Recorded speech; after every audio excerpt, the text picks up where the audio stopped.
Gabriel, pues encantados de tenerte. Muchas gracias por darnos esta entrevista tan rápido. Y estamos contentos también de que ya hay un alto al fuego en esta operación que más bien parecía una guerra entre Israel y Hamas. Gabriel, ¿qué nos puedes decir acerca de este alto al fuego? ¿Cuándo inicia? Supuestamente a partir de las 2 de la mañana. No estoy muy seguro que empiece efectivamente. Todavía hasta hace 2 horas seguía Hamás disparando cohetes contra Israel e Israel actuando dentro de la Franja de Gaza. Habría que ver, no lo veo como algo sólido. Puede tratarse de un cese de fuego porque a los dos le conviene por ahora, pero que se puede reanudar en cuestión de segundos. De hecho, filtraciones dichas por la prensa dentro del gabinete dicen que Israel no firma un acuerdo de cese de fuego con Hamas, sino que acepta un cese de fuego, pero que apenas vuelvan a disparar, las operaciones militares van a continuar. Y dime, Gabriel, ¿tú consideras que Israel, si es que se da este cese al fuego, ha logrado lo que quería? Me cuesta creer que Israel ha doblegado dos cosas que jamás tiene. Lo primero, su capacidad militar.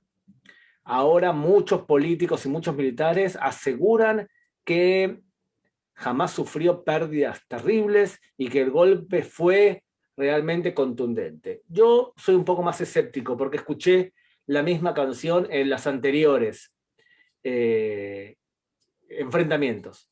Y lo segundo es que tampoco Israel doblegó las intenciones de Hamas. O sea, Hamas no va a renunciar a su ideología, que es destruir el Estado de Israel. Y también las intenciones se ven reforzadas porque varios de sus líderes salen como verdaderos héroes de la calle Palestina. Y la opinión pública palestina no es que lo vea ahora a Hamas como alguien menor y sin importancia, sino que su imagen sale reforzada internamente dentro de la calle Palestina. Por lo tanto, creo que sus intenciones salen reforzadas porque su imagen sale reforzada y no estoy seguro que sus capacidades hayan sido golpeadas de forma como la que dicen hoy los políticos. En otras palabras, si esto es como digo, probablemente vamos a tener unos otros enfrentamientos con Hamas. La pregunta es cuándo. De plano. ¿Qué fue diferente en esta ronda, digamos? Que duró menos, los combates duraron menos, realmente 10 días, que siempre se atacó por aire, mientras que en el 2014, en un momento cuando estaban los túneles, se atacó por tierra, que las víctimas palestinas realmente han sido menores. Si los datos son como son, 240, de los cuales unos 170, 180 son líderes de Hamas o soldados de Hamas, es realmente sorprendente, es menor al 1-1 tradicional. En general, Israel lo que tiene es que cuando se enfrenta a Hamas, muere un militar por cada civil, que a nivel de guerra contra el terrorismo es muy bajo. O sea, habla muy bien de la capacidad de la aviación israelí. Pero ahora los datos podrían ser incluso menores, o sea, podría demostrar incluso que la aviación actuó de manera incluso más efectiva. Ya te dije tres: menor tiempo, menores bajas y también no se entró por tierra. Y yo también creo que la imagen de Israel a nivel mundial se mantuvo bastante positiva durante este periodo de tiempo. En algunos países más, en otros países menos. Pero te veo un poco escéptico y hasta un poco pesimista en cuanto a la efectividad de lo logrado. Yo prefiero ser un poco realista. Yo creo que Israel se va a tener que enfrentar nuevamente a Hamas dentro de un tiempo. Esperemos que sea esta vez más que los últimos 7 años que esperamos entre un enfrentamiento y otro. Pero no creo que Hamas salga debilitado de esta acción bélica. Por más que la infraestructura de Hamas haya sido destruida y que buena parte de ciertos barrios de la Franja de Gaza hayan sido destruidos, no creo que es un tema que a Hamas le afecte demasiado. ¿Cuál es el papel de Joe Biden y de Estados Unidos en este alto al fuego, en esta presión Bueno, que hacen? Joe Biden es un amigo sincero de Israel y ha apoyado a Israel, pero tiene un partido muy radicalizado que va camino a ser lo que es o lo que fue el Partido Laborista de Gran Bretaña. Creo que van a vivir un proceso parecido. Y por lo tanto, me parece que la presión interna de su partido también habló. Si líderes del Partido Demócrata presionan al presidente para que presione a Netanyahu, que sancione a Netanyahu, o al gobierno de Israel, entonces no podemos tomar a Joe Biden como si fuese él solo el único que dicta la política de la administración americana. Así es. ¿Y cómo pudieron hacer estos 4,000 a 4,500 cohetes teniendo completamente cercada la Franja de Gaza? Es que no estaba cercada la Franja de Gaza, o sea, lo que hay es todo material humanitario, supuestamente, y que permite, supuestamente que es para un objetivo inocente, Israel debe permitir entrar, porque si no van a haber también un montón de críticas de organizaciones de derechos humanos selectivos que se preocupan de ciertos derechos humanos y de otros se preocupan menos. Entonces, te voy a dar un ejemplo. Si te piden entrar a abono, una persona de bien tiene que permitir la entrada de abono para que se pueda realizar agricultura. Sin embargo, el abono es utilizado para mezclarlo con azúcar y utilizarlo dentro de los cohetes. Lo mismo te podría decir del cemento o del hierro. Cemento para túneles y hierro supuestamente para casas, pero también para cohetes. Entonces, era evidente que durante todo este periodo de tiempo Hamás se estaba armando. Nomás para que tengamos una noción del tiempo. Si en el 2014 Hamás mantenía en su poder unos 9.000 cohetes, ahora se calcula que tenía como 15.000 a 20.000, de los cuales además amplió el rango porque tenía unos cohetes que eran capaces de llegar a 200 kilómetros de distancia.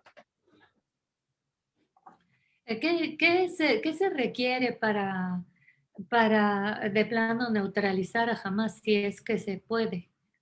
No se puede, ese es el problema. No se puede. Porque para poder neutralizar Hamás, que es una idea, una de las cosas sería entrar por tierra, conquistar nuevamente la Franja de Gaza.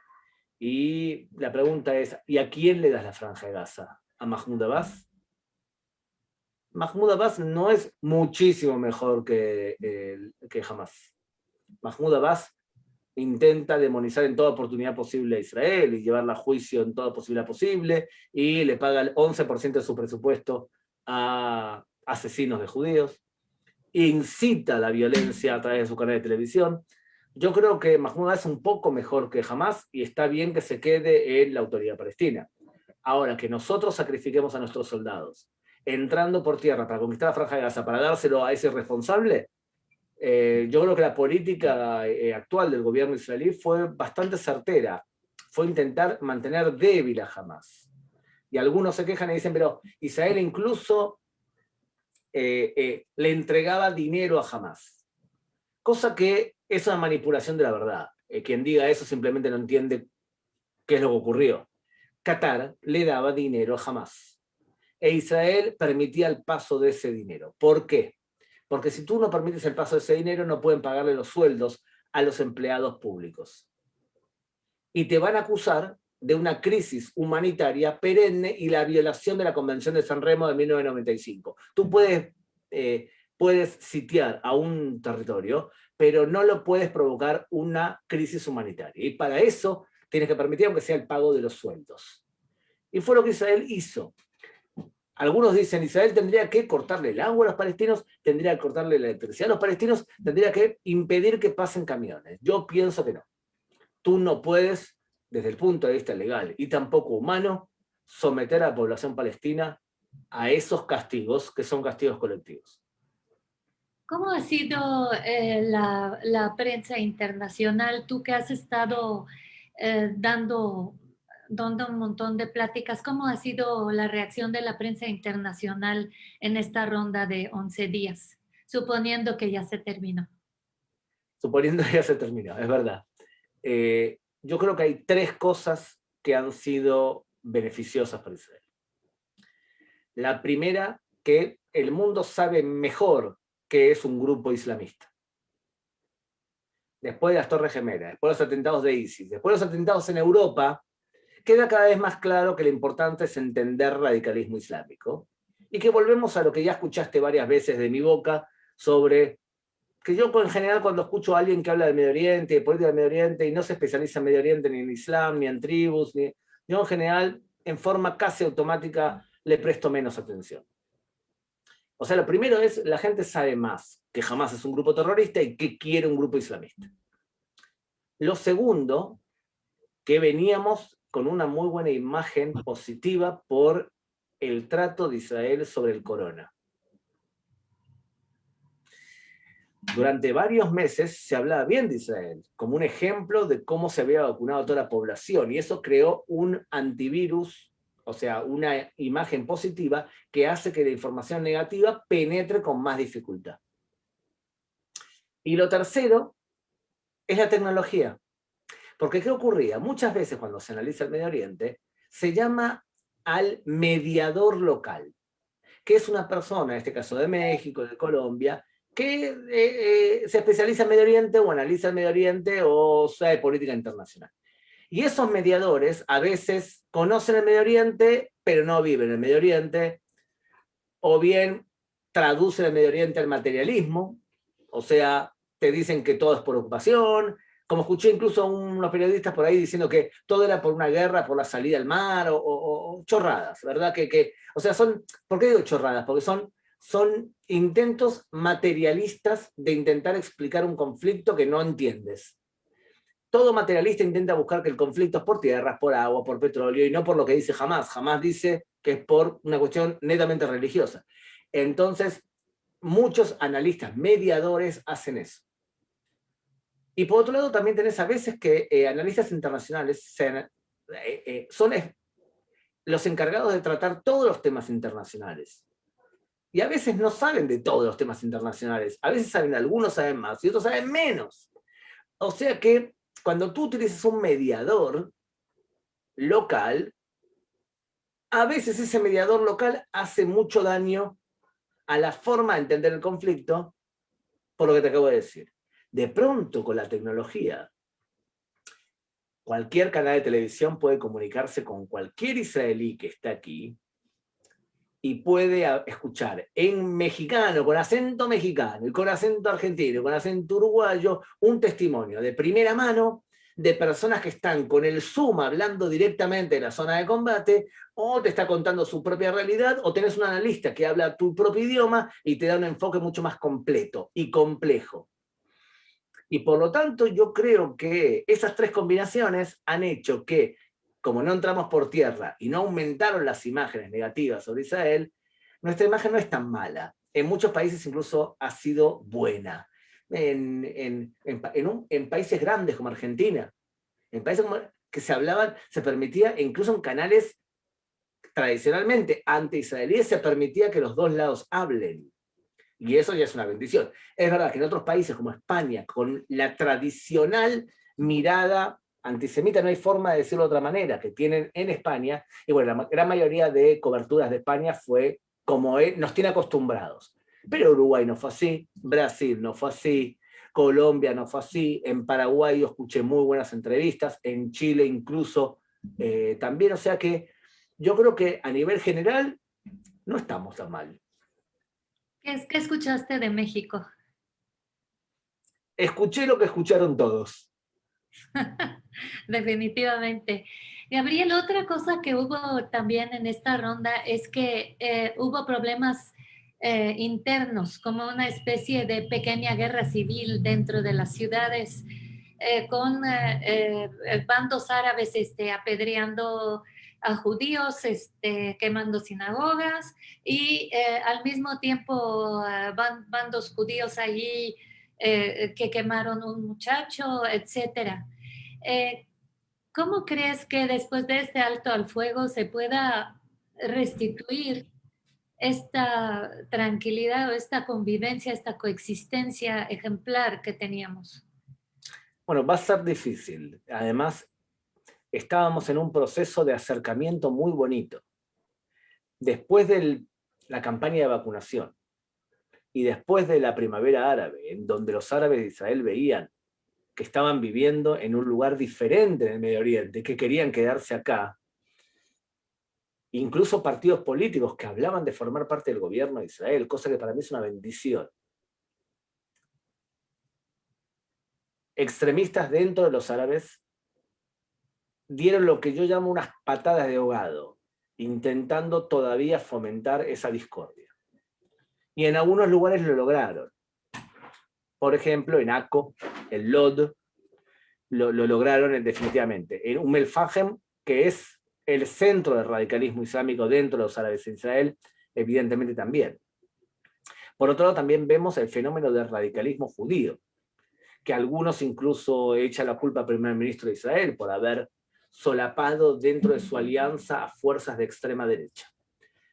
Creo que en general los israelíes tenemos un problema, o los judíos tenemos un problema que discutimos con mucho ímpetu y que nuestras palabras las solemos transformar en luchas verbales muy crueles. Y lo ven ustedes también en comunidades judías por el mundo también. O sea que es algo que venimos arrastrando desde ya hace mucho tiempo. Y por último creo que hay un problema serio, muy serio, que en general la gente conoce quizás un poco menos, y es que tenemos un sistema judicial problemático. Voy a decir en dos palabras. Un partido político, que es un partido político racista, como es el diputado Itamar Ben-Gvir, o un partido que niega la existencia de Israel como Estado judío y democrático, como es parte de los diputados de las listas árabes, o un partido político que se utiliza para hacer acciones delictivas, están prohibidos que entren a la Knesset. Deberían cancelarse. La Knesset rechaza a esos diputados y luego llegan al Supremo. Y el Supremo dice, no hay pruebas constantes que una persona es racista, porque para ser racista todo el tiempo. Tráigame pruebas contundentes y constantes. Regidos por una visión humanista y universalista de los jueces de la Suprema Corte de Justicia, que son la inmensa mayoría de los jueces, porque al fin y al cabo un amigo trae a otro amigo, son más o menos toda la misma casta, partidos políticos que no deberían entrar en la Knesset, entran. Entonces es un diputado como este Ben-Gvir que te nombré, que es un tipo que es un racista, que debería quedar fuera del Parlamento de Israel, y que cuando empezaron los desmanes de las propiedades, se fue a sentar a una mesa en la zona de disputa a tomar quejas, disfrutando de inmunidad diplomática. O la otra diputada que se subió al barco Mármara y que después la dejaron presentarse a la Knesset. Una locura total. Bueno, yo creo que los que deberían dejar afuera a extremistas no están haciendo un buen trabajo. Y me refiero esencialmente a los jueces de la Suprema Corte de Justicia. Pero es un tema que lo que haría era justamente reducir que los extremistas tengan voz y que puedan disfrutar de esa inmunidad. ¿Es un exceso de democracia?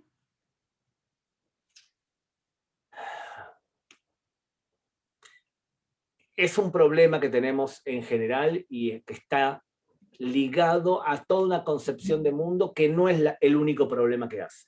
Lo que te acabo de decir ahora no es solamente ligado a eso, es ligado al hecho de que un abogado puede ir a juicio hoy y como el juez es capaz de salirse con cualquier cosa porque la ley escrita vale menos que la interpretación que él le da a la ley, es una lotería. En algunos casos es una lotería.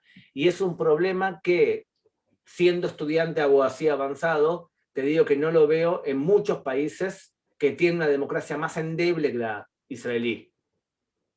Cuando le cuento a profesores míos de abogacía que lo que sucede acá muchas veces, se toma la cabeza y me dice, pero ¿y el respeto a la ley que está escrita? Bueno, el Supremo en Israel a veces se cree con derecho incluso a rechazar y anular leyes básicas del Parlamento.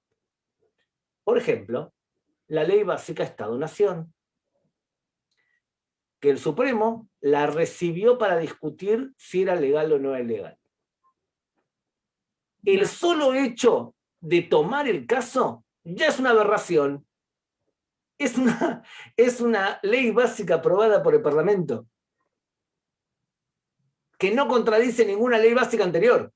Es la base del Estado judío. Bueno, en ese caso ahí te ves un problema que es mucho más amplio. Y yo creo que, y ojo, y no es que la derecha o la izquierda discuten sobre este tema, aunque hay más de un lado que de otro que apoyan la necesidad de reformas. Tú lees un tipo, con un ministro de Olmert, como Daniel Friedman, una eminencia, o la jueza, la que no fue nombrada jueza para la Suprema Corte de Justicia, Ruth Gavison, una eminencia que no fue nombrada porque ella estaba en contra de lo que te estoy diciendo yo ahora. La sacaron de adelante porque ella no era parte de la casta. O el ex ministro de Justicia del Partido Laborista, Jaime Ramón. No es de derecha a izquierda el tema este. A nosotros nos preocupa en Israel porque es un tema simplemente de la legalidad del país. Nosotros somos un Estado de Derecho, no puede ser una lotería esto. Gabriel, ¿cómo va a afectar esta ronda las elecciones en Israel? No sabemos si va a haber elecciones. Supuestamente ahora Bennett volvió para el lado de Netanyahu. No creo que sea un regreso sólido. Sigo pensando que aún tienen más posibilidades de formar gobierno Lapid y Bennett, que todavía tiene, por más que restan todavía algunos días, Lapid puede llegar a pedir 14 días más de extensión, justamente por la guerra, y puede ser que lo reciba. No es claro que Netanyahu sale reforzado de esta guerra, porque al fin y al cabo uno lo puede acusar de que lo dejó en pie jamás. Entonces no me queda muy claro que él salió reforzado, no me queda muy claro que la PID no pueda formar gobierno, pero puede ser que no forme gobierno y que vayamos nuevamente a nuevas elecciones. Por ahora seguimos con un gobierno de transición. Así es. ¿Cómo ha sido para ti, Gabriel, esta ronda? ¿Cómo ha sido como ciudadano? Cuéntanos un poco. Es difícil porque ¿Cuántas yo entrevistas diste, por ejemplo? hace 3 meses que vengo dando entrevistas. Conté que di unas 200 entrevistas televisivas y de radio Wow. en el último mes. Y no sé cuántas charlas he dado porque muchísimas. Y mi familia, cuando hay crisis, se enrolan en la crisis. O sea, saben que estamos en crisis y ahí que es el momento de ayudar a las comunidades, de ayudar a los medios de comunicación y demás. Entonces fue muy intenso. O sea, te puedo decir que hace varios días que no dormía y que tenía mi agendita con cada día los horarios de cada una de las entrevistas y llegué a un día 32 En un entre, día. entre entrevistas y clases. Así que fue muy intenso. No estaba preocupado porque, desde el punto de vista físico, te va a parecer una tontera, ¿no? Pero vivo en Modín, que está un poco lejos, y al lado de mi casa está la cúpula de hierro, o sea que iba al balcón y los veía salir. No estaba preocupado por mi seguridad personal o de mis hijos. Eso no me preocupaba. Mis hijos también, creo que al verme a mí calmo y a mi esposa también, no entraban en pánico. Lo que te Nunca. puedo decir es que descubrimos la importancia de mi gata Yoda. Ah, Yoda escucha antes el sonido de los misiles o de la alarma. Entonces cuando Yoda se mete abajo del sillón, hay que ir al refugio. ¿cuántas veces te metiste al refugio? Y unas 10 más o menos. Unas 10. ¿No te preocupó que tantos misiles no pudieran ser interceptados por el cúpula de hierro? No, porque sabía que el éxito era de 90-92. Eso se sabía antes. No me sorprendió, los datos eran más o menos igual. Quizás hubiese esperado cierta mejoría, pero que te disparen 4.000 cohetes y que derribes la cantidad de cohetes que has derribado en el aire, también hay que decir, no hay ningún país que tenga algo así. Claro, claro. ¿Y te sientes aliviado ahora Con el cese, con el con cese de fuego, sí? te va a parecer extraño que te voy a decir, pero mi hija está por enrolarse al ejército. Y mi hijo tiene 14 años, va para 15 dentro de poco. Si lo hubiesen pegado más duro ahora o duro de verdad, quizás saltan a mis hijos en el ejército. ¿Me entiendes? Quizás, ¿cómo? Quizás si hubiesen amedrentado suficientemente bien a Hamas, quizás lo hicieron, ¿eh? No sabemos todavía. quizás la próxima ola de violencia encuentra a mis hijos ya liberados del ejército después de haber cumplido con su servicio militar. Ese tipo de cálculos son los cálculos que me imagino que todo padre israelí lo hace. Pues te agradezco mucho esta entrevista, Gabriel. Muchas gracias por respondernos. Gabriel es el fundador de Hatzad Sheni. Les recomendamos muchísimo este sitio web, un trabajo increíble de información, de videos de traducción. La verdad no sabemos cómo haces tantas cosas. 32 entrevistas al día, bueno, o sea, ahora sí que un récord, ¿no? May, estoy cansado de escuchar mi propia voz. Ya empiezo a hablar y ya digo, pero otra vez, mi tímpano me escucha a mí mismo y necesita bajar el volumen. Gabriel, nosotros no estamos cansados de escucharte. Así que Muchas gracias. muchísimas gracias y muchísimas gracias por esta entrevista y estaremos al tanto de los próximos acontecimientos. Hasta luego.